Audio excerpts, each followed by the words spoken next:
So it's all to play for still. I think so. Do you want to bet against us?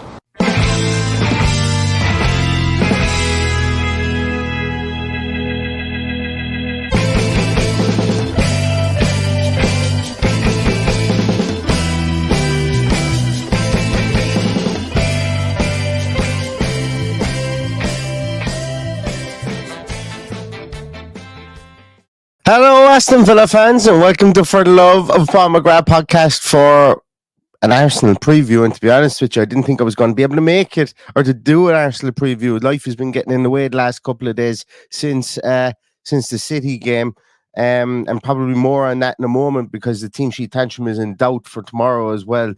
So we'll discuss that towards the end. But as I say, it's been a busy couple of days for me, and it's also been a busy couple of days for Aston Villa. And it's been, do you know what? I'm going to start off with the fact it's been an absolutely unbelievable last 48 hours to be an Aston Villa fan. It's mad the way, even over here in Ireland, and I'd be interested to hear from you guys as well that are abroad. Maybe not you guys that are in Birmingham, but obviously you guys feel free to comment as well because it would be interesting to see there. But it's literally like the fact that everybody knows I'm an Aston Villa fan since the City game. It's like as if people have almost been seeking me out to talk to me about Aston Villa. And it seems that it was a real seminal moment in how people kind of stood up and kind of went, yeah, Villa are not just kind of the plucky pretenders. That game was so dominant that people couldn't but take notice, I suppose. Now, it's one game out of 38 games. It's worth noting that, but the narrative around Aston Villa and specifically around Unai Emery, we've known for a long time how special he is as a manager and how special this group of players, like that he's the right manager for this right group of players at this right time. I think that's been apparent since the end of last year and the charge that we had. But some of the comments and some of the discussions I've been having with people as well, even, you know, as I had to travel for work for the last couple of days, and literally the conversation base was just always started off with Villa, and it felt cool, you know. It felt kind of really nice to be in that situation. The Aston Villa fan in me was always of the opinion that it was brilliant to beat City. It was really good, and Villa deserved their win because of how dominant they were. But let's get Saturday out of the way now as well, which is going to be another big test, which we'll talk about. But I just wanted to start off the podcast with that, and I wonder if any of you guys have had the same. It's because it's been nice talking about Aston Villa and in such a wholly positive light in the last couple of days. It's been really nice talking about it, and you know, sometimes you might have conversations with people and it might be slightly patronizing because they you know they haven't watched Villa, you know that they don't have I suppose you know that they haven't seen Unai Emery put on a masterclass, and even though the game was over here, the game was on Amazon Prime, it had a lot of eyes on it, and it's just been nice talking about Aston Villa the last 48 hours. So I hope you all have had the exact same experience as I have, because it's different. It's been 10 years. It's been more. It's been nearly 15 years, I suppose, going back to the Martin O'Neill era, since we've had that situation whereby we could really be confident in discussing Aston Villa, and if 14 games unbeaten at home is a huge thing. Hopefully we make it 14 games winning in a row, should I say, at home. Hopefully we make it 15 at the weekend, because it's really become a fortress, and even the narrative in the greater media, I suppose, as well, whether it be the written media, whether it be spoken media, they're beginning to wake up to this. Like, you go on who scored. Not that that's ever been like, I'm not saying that who scored has never had its own talking points. It certainly has, and it's always been fair. I did the Zaniolo post aside, obviously, I think that was a massive outlier for that website, and who scored are really good, and I've got absolutely no problem with them. But they have Villa down to win 2-1 as their prediction at the weekend against a top of the table Arsenal, and solely it's because Arsenal are coming to Villa Park. And for me, that's really exciting. Now, could Villa fall flat in their face at the weekend? They absolutely could, but I'm not even like it's only a sentence worth mentioning, as opposed to the reality of the situation is that you come to Villa Park, Aston Villa are going to have a surprise up their sleeve for you. And this is dating back. I was listening to 1874 today, and Dan Bardell said that the last time Villa lost at home, I think he said it was against Arsenal. So it's an interesting one, that how good we've been at home under Unai Emery, and how just spot on he gets his tactics, just spot on. So we'll talk about it more, actually, just under the guise of Aston Villa and Arsenal in a moment. But I just wanted to kind of start off with that, and hopefully you guys are experiencing the same, with regards to people talking, I suppose, talking about Villa in a good light. It's nice to have it. It's nice to have that conversation, and I feel proud of it. Feel proud to have those conversations with people as well. Something else that I feel proud of, guys might see behind me here, these two things, that my background is going to change soon. I know I seem very zoomed in at the moment, but my background is going to change. For anybody on the audio side of the podcast, this isn't going to be very interactive for you guys because I'm showing something on the screen. But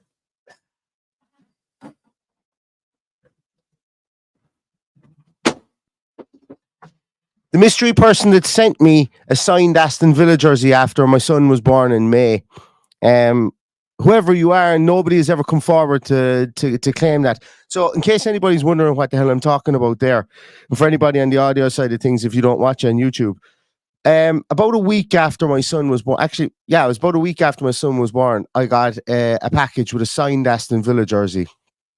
Signed by all the team from last year. Unai Emery signed it as well. I have no idea who sent me that shirt. Not a notion in the world to this day. I know it wasn't Paddy. I have no idea who sent me that shirt, and I can only imagine it was somebody who listens to the podcast. So if you are out there, you mystery person, thank you so much.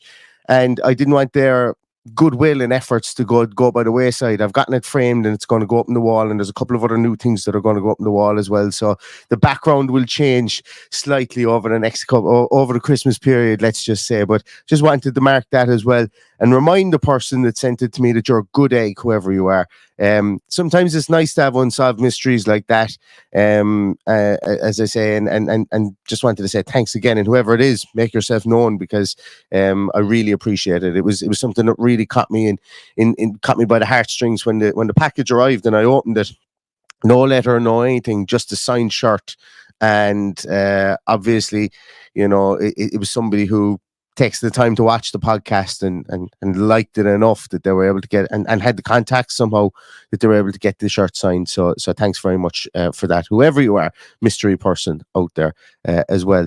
So let's get on to Aston Villa and Arsenal, a game I'm really, really looking forward to tomorrow. I have an exceedingly busy day tomorrow, family-wise, and the team sheet tantrum is in doubt. I'm not going to say that it's completely out yet, but it is in doubt, as I may be travelling back home at the time that coincides. So I'm just waiting to see if Paddy knows what time he's going to be home, and he might be able to take the team sheet tantrum. But the reason I talk about it is that I think the discussion point would be more so on the Arsenal side for a team sheet, because while I expect there to be two, I'd say there's going to be two changes to the Villa lineup. They're not going to be mind-blowing changes. They're going to be simple ones. As I say, I listened to the 1874 today.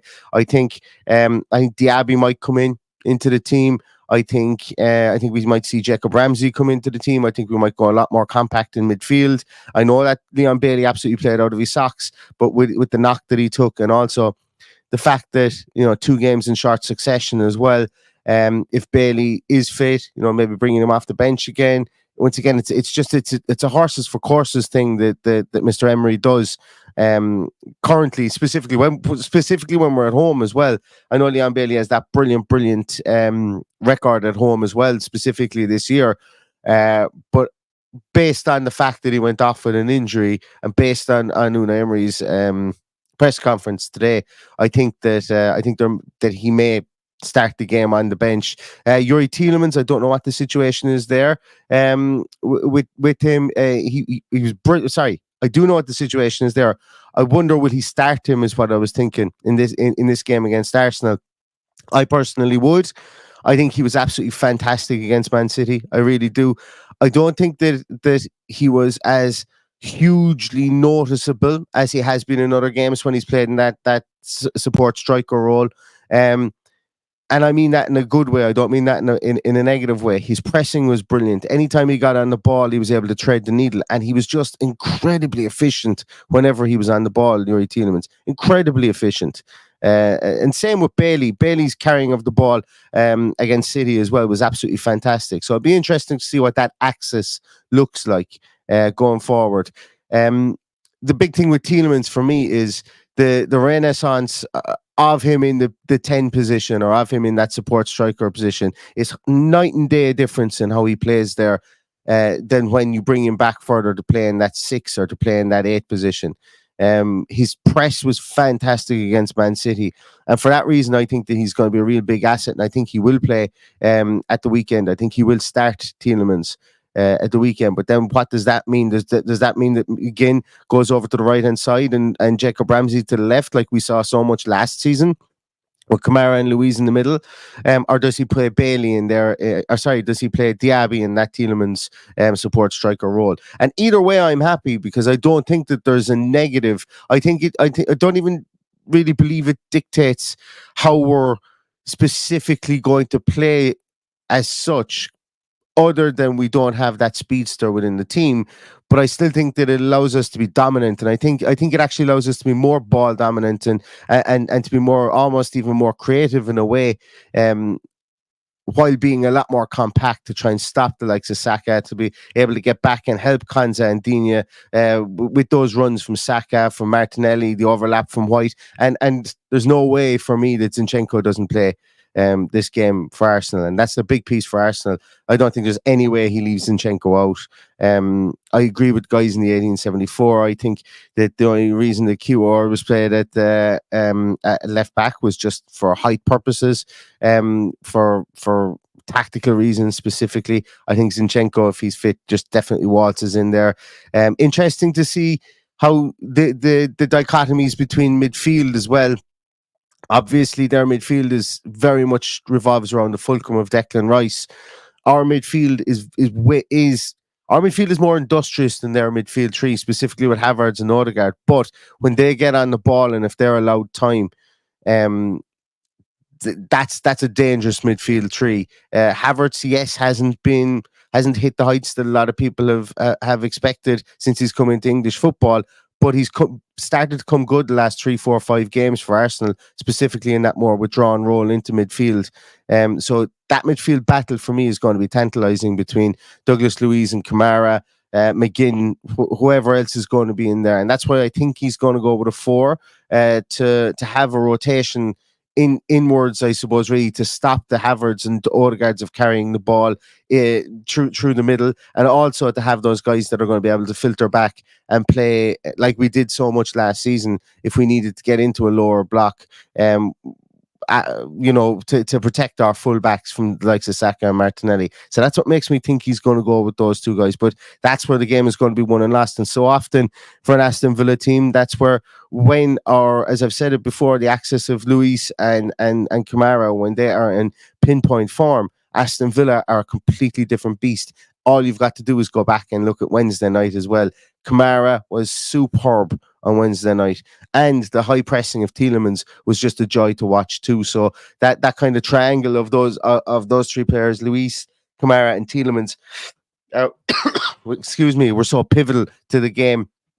And that's why I think that they're going to start again, and they're going to need to be on their toes, because the fluidity of the Arsenal midfield is really interesting to watch, and it's been their strength, and it's one of the reasons why, specifically for this year, it's one of the reasons why they've been able to weather storms and are now at the top of the table. And look to be powering ahead, but it's up to Aston Villa now to put a stop to their charge on Saturday at tea time. So that's kind of really where I think the biggest opportunity is for Aston Villa, is in that midfield. But once again, so often since Unai Emery has come in, he's going to have to hammer the hammer in that instance there, because Arsenal know they're good in that area. And I've used that phrase before, hammer the hammer. You got to go after where their strength is, and where their strength lies also is where our strength lies when it's going well too. So it's fantastic, and I really want to see it. I really want to see that battle in midfield, and if Villa come out on top there, if Villa come out on top there like we did at the weekend, like we did on Wednesday night, and albeit we won't have a makeshift two of like Stones and what was the kid's name, Rico Lewis in there. Well, even though we won't have that makeshift midfield in there, I think Villa will still need to get on top there and the pressure within that midfield area, and not let the creativity stem from Odegaard. Moving back the field then, I think for Aston Villa, looking at the back line, the back four, I find it very difficult to see any changes in there. We as Villa fans have discussed previously, is Ricon's at right back? Is it his best position? Would people like to see Matty Cash in there? Diego, and you know what? There's no harm in putting our hands up and saying that Konsa in certain instances has been at right back, has been probably an underutilized force based on what he's good at, and obviously being at centre back, he's a caliber above what he's been at right back. But you see what Unai Emery wanted to do against Man City, and what I'm saying, why I'm being so kind of measured in what words I'm trying to use when discussing it here, is that it's never been about the quality of player in that back four. It's always been about getting the balance right. And I suppose what we've overlooked previously, like Diego Carlos was brilliant against that big, strong striker in Haaland. He's not going to be against that big, strong striker at the weekend. He's going to be against probably Nketiah, I think. If not Nketiah, Gabriel Jesus. Now, it's not that he's not going to be able to play against those players. He absolutely will. But what I'm getting at here is that it's the telemetry, I suppose, between the back four. When you do move somebody like Konsa out to right back, you can't turn it on overnight, and we've done it sporadically in games. So one week we might have Konsa at right back, specifically in Europe. Then the next week he's gone back in centre half, and I think what I'm getting at here is the longer that they play as a cohesive unit, the better they're going to become. And I think that, once again, I'm going to use the phrase a seminal moment for that back four as it is with Digne, Torres, Carlos, and Konsa. Hopefully we will be looking back and pointing back to that Man City game where they just got everything right against an absolutely unbelievable front line, and the best striker in the world. So it just goes to show all the moving parts that Unai Emery expects within his lineups. The cross training of Konsa to be a right back, we've always been very positive on it with regards to the fact that Unai Emery does want to play that inverted right back or an inverted player at one of the full back positions. We've said it before, the Villarreal tactic of one fight.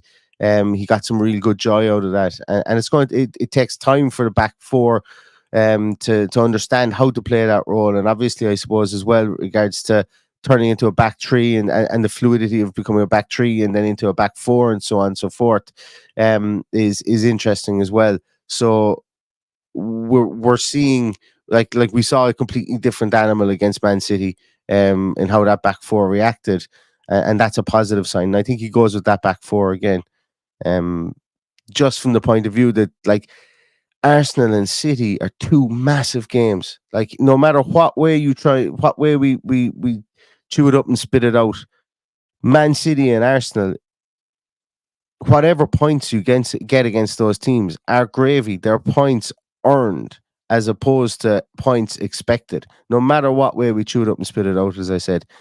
And if you're in a position where now we can look at this, and like the carrot for Aston Villa at the end of this is buffer zones, clear daylight between themselves and the likes of Spurs and Newcastle, and also realistically potentially being 1 point off Arsenal, off the top of the table going into a week before Christmas. It's absolutely bonkers, the great work that's been done. And I think the team work in that aspect. I think they work mentally and from a sports psychology point of view. I think they work in increments. And you guys, anybody who's new to the podcast, this might sound alien to you, But I've said it previously. I think Unai Emery scripts the first 15 minutes of games. And I also think that every game is taken in a silo with regards to preparation. That's obvious whenever anybody looks at an Unai Emery team. But also it's taken in a silo with regards to the risk reward, or the cost benefit analysis of okay, right, if we empty it all out here in this game, what do we need to do to be in a position to be able to give at least 90% in the next game when games come thick and fast? And you see that with regards to rest defenses, which is new huge thing. Well, not the new huge thing, but spoken more about in football. But you also see it with regards to the squad rotation in Europe as well, and how the squad and the team have bought into that. And that's what I'm getting at here when we're talking about our selection, and whether Bailey's going to start, whether Bailey's okay coming off the bench, Matty Cash not being in it right back, Konza being there. These players are all buying into their role within the team, because they understand that each game is taken as a silo, and each game is taken on its merits for what that game can give to this squad and give to the club. In the preceding, in the aftermath of those games, where do we finish in the table? What is the carrot at the end of this specific game? And let's not look forward to other games until we get this game out of the way. And Unai Emery comes across as really diligent in that thought process when he within his press conferences. And I think very much this game, that's why he will start the back four in this game, as he will. Because of the carrot that's at the end of this, points gained and points in the bag are so important for where we are at the moment, and this particularly tricky period. And that's why I say any points you gain over Man City and Arsenal are points gained, and the more of those you have at the end of the season, the better you're going to be off in the league, and the statistic as well, I suppose, how important and maybe how I don't want to say how correct I am in my analysis of it, but how something I could point to, I suppose, with my analysis with regards to the scripted 15 minutes is Aston Villa, when they go ahead, don't drop points. When Aston Villa go ahead, they have not dropped a point this season. That will change at some stage. It just has to. It's an incredible statistic when you look at it in comparison to other teams who at the top of the table have dropped points when they've gone ahead. I know Spurs have been on a rotten run since Wolves beat them, but it's interesting to see how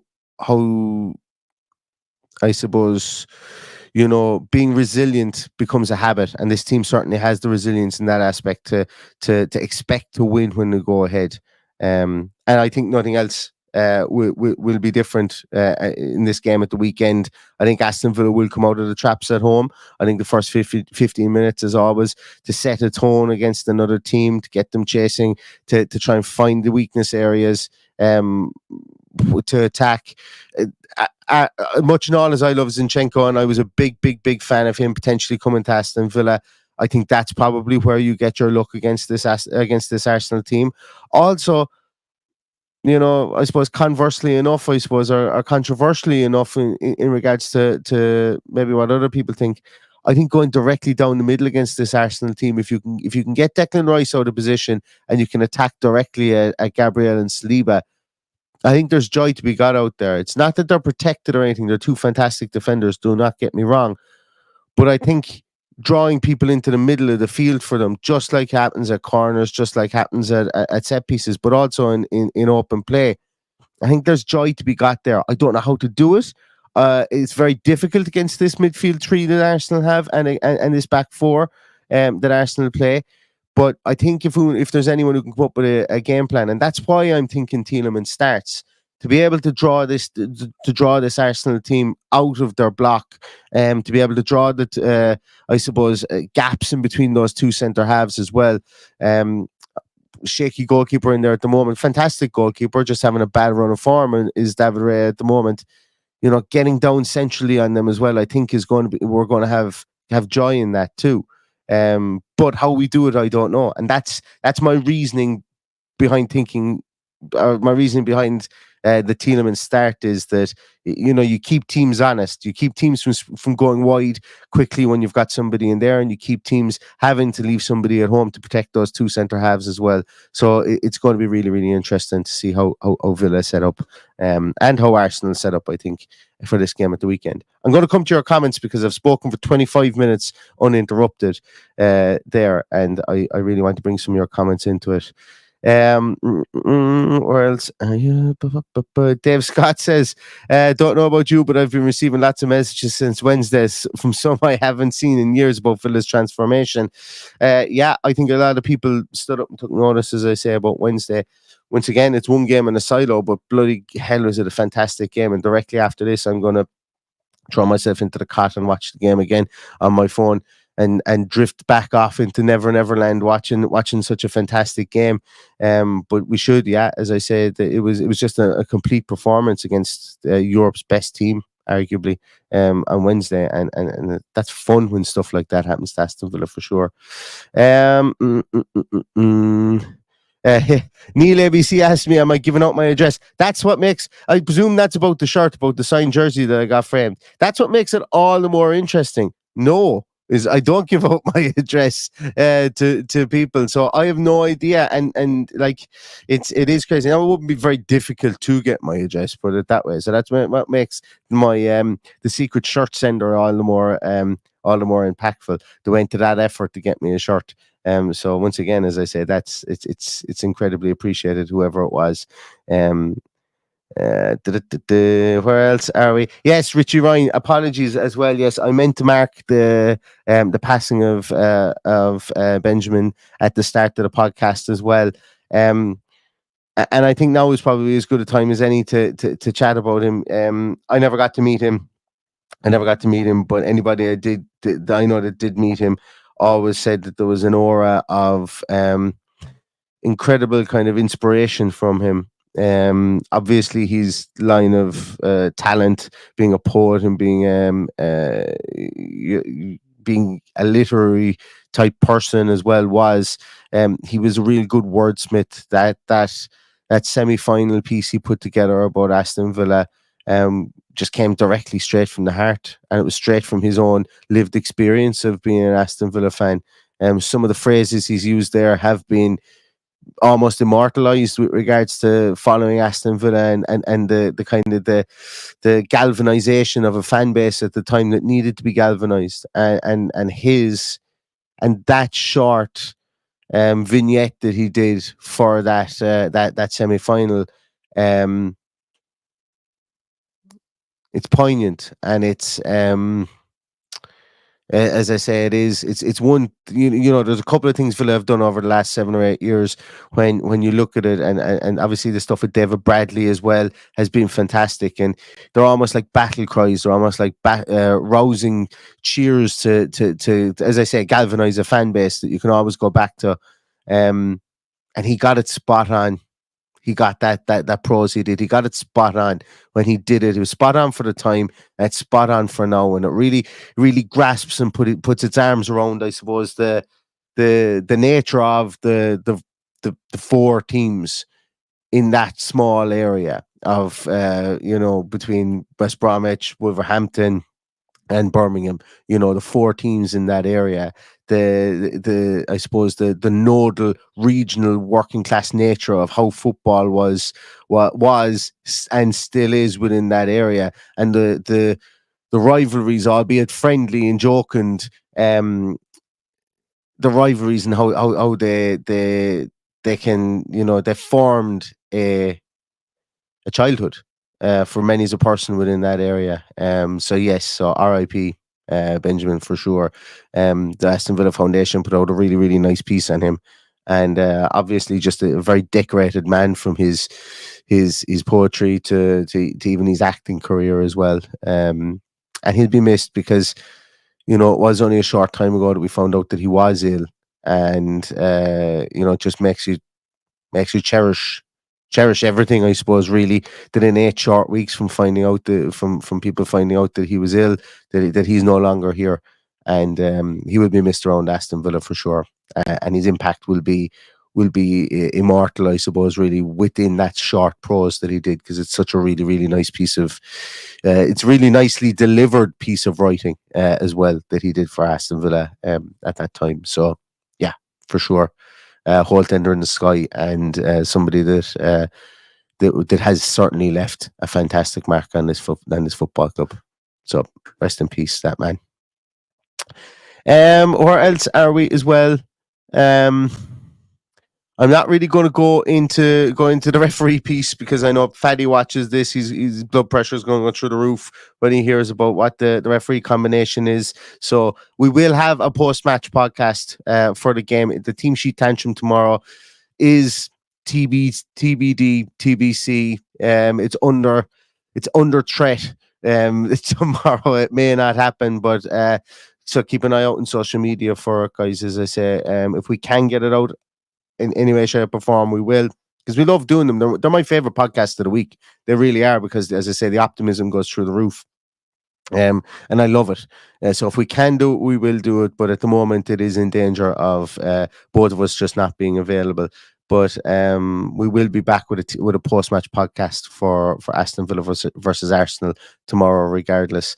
And hopefully we're chatting about an Aston Villa win. And if we are, well, like the giddiness that will be on that podcast, that getting 6 points out of the two teams within the top three in England at the time that we've played them, will be absolutely amazing, and will be some brilliant early Christmas present for us as fans as well. So we will be back, as I say, with a post-match podcast.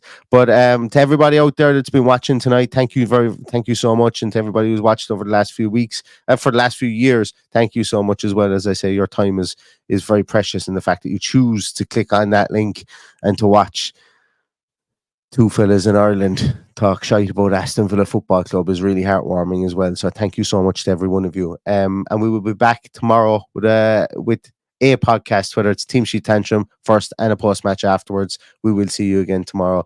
But I'm really excited about this game, and you guys should be too, because Aston Villa are on the up. So with that, I'm going to leave everybody. Thanks a million for your comments. Thanks a million for your thanks a million for all your interaction today. I couldn't get to all the comments. Being here on my own, it's difficult to click through the comments and to keep the conversation going. But I appreciate every single one of them, and we will see you tomorrow. In the meantime, everybody, stay safe, stay healthy, and all that's left to say is up the Villa.